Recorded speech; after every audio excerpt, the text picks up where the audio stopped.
Lewis Hamilton has had a tough start to the season, and now that George Russell has beaten him in the last 4 races, people are starting to ask why.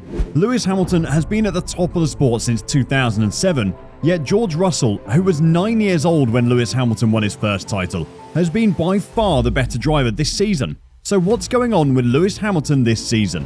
The obvious thing that people will point the finger at is the car. The Mercedes W13 is not up to the standards of the last 8 years. Toto Wolff, the Mercedes team boss, has led the team to 8 consecutive Constructors' Championships, but this season the car is 3rd fastest on the grid at best. In the past, Mercedes have been able to improve on their existing car that featured the best engine on the grid for years, but with the regulation changes this season, Mercedes have got a lot wrong.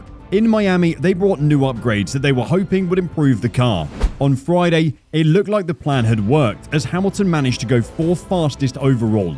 Unfortunately for the 7-time world champ, he was still 0.25 seconds behind his teammate who went fastest overall. Unfortunately, the upgrades didn't seem to work as well as expected, and as the weekend went on, Hamilton's annoyance with the W13 grew. Asked if Mercedes had taken a step forward in Miami, Hamilton said, "Unfortunately not. We're the same speed as we were in the first race, and we just haven't improved in these 5 races. But I'm hopeful at some stage we will. We just have to keep trying and keep working hard." He may not like the car, but him and Russell are driving the same vehicle, and Russell has finished in the top 5 in every race this season. On that evidence, you'd have to say that it is Hamilton who's having the problems, not the Mercedes team.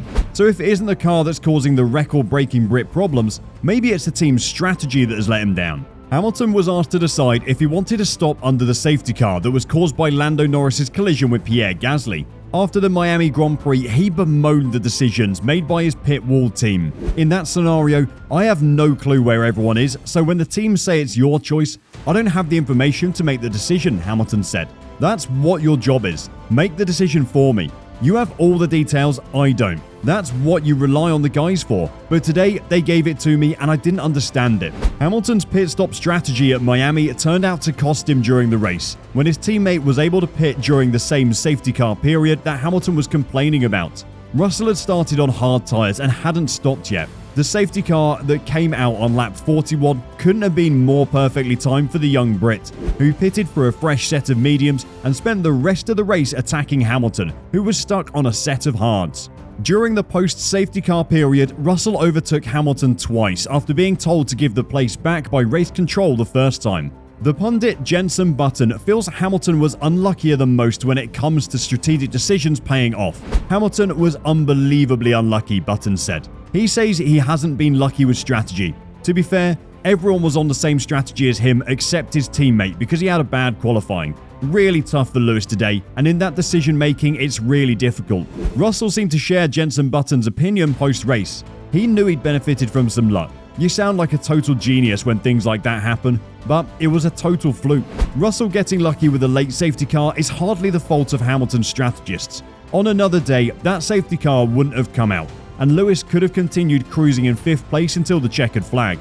In Miami, that didn't happen, and the question that needs to be asked is whether the Lewis Hamilton of last season would have let that get to him as much as the Lewis this season has. What has been consistent about Hamilton this season is his media outbursts against his team.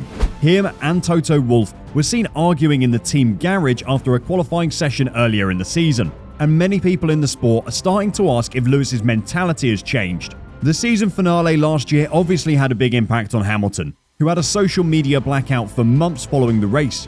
On recent evidence, he's still carrying a lot of the anger and frustration from that race. Until he can let some of that go and start focusing on improving the Mercedes car instead of complaining about it, he's going to continue to watch George Russell drive off in front of him. Why do you think Lewis is unable to beat George Russell this season? Let us know what you think in the comments below. And while you're down there, please subscribe to F101 and I'll see you in the next video.